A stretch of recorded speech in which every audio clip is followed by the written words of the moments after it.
மேலும்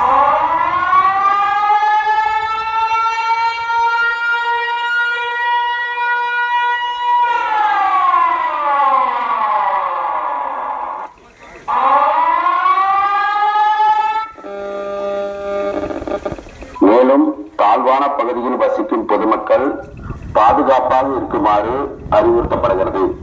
இங்கனம் ஆணையாளர், பள்ளிப்பாளையம் நகராட்சி. முக்கிய அறிவிப்பு: மேட்டூர் அணை விரைவில் அதன் முழு கொள்ளளவை எட்டி இயங்கக்கூடாது என நகராட்சி நிர்வாகத்தின் சார்பாக தெரிவித்துக் கொள்ளப்பட்ட பகுதி மக்களுக்கு ஒரு முக்கிய அறிவிப்பு. குளிக்கவோ துணி துவைக்கவோ ஆற்றில் இயங்கக்கூடாது என நகராட்சி நிர்வாகத்தின் சார்பாக தெரிவித்துக் கொள்ளப்படுகிறது. மைசூர்ல இருந்து வந்துட்டு இருக்கிறதுனால மேட்டூர்ல இருந்து திறந்து விட போறாங்க. அதனால துணி துவைக்கிறதுக்கோ வேற ஏதாவது இயற்கை உபாதை அப்படின்ட்டுலாம் நைட் டைம்ல போக வேண்டாம். அது சொல்றதுக்கு நான் வந்துருக்கேன். குளிக்க யாரும் போயிட்டு இருக்காங்க, பெரியவங்க யாரையும் அனுப்பிச்சுடாது. யாராவது போனாலும் நீங்க தண்ணி வந்துட்டு இருக்கு, நைட்ல வந்துடும். பதட்டப்பட்டு கொஞ்ச நேரத்துல பார்த்து வச்சுட்டீங்களா? மேரேஜ் போட்டு சங்கிட்டு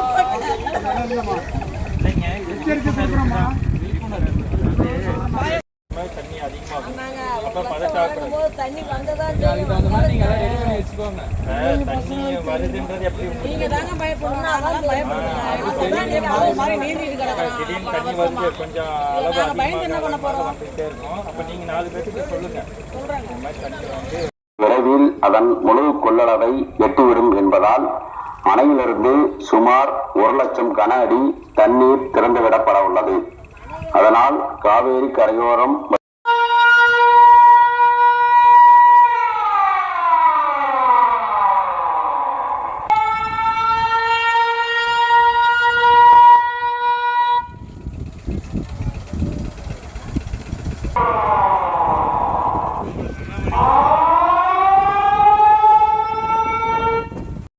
அதன் முழு கொள்ளளவை எட்டிவிடும் என்பதால் அணையிலிருந்து சுமார் 1 லட்சம் கன அடி தண்ணீர் திறந்துவிடப்பட உள்ளது.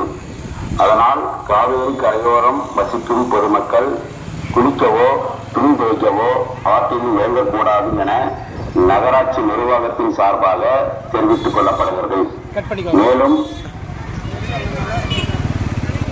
பள்ளிப்பாளையம் காவேரி கரையோர பகுதி மக்களுக்கு ஒரு முக்கிய அறிவிப்பு: மேட்டூர் அணை விரைவில் அதன் முழு கொள்ளளவை எட்டிவிடும் என்பதால் அணையிலிருந்து சுமார் 1 லட்சம் கன அடி தண்ணீர் திறந்துவிடப்பட உள்ளது.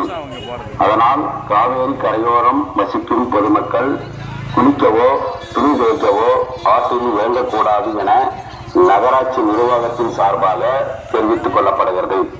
மேலும் தாழ்வான பகுதியில் வசிக்கும் பொதுமக்கள் பாதுகாப்பாக இருக்கவில்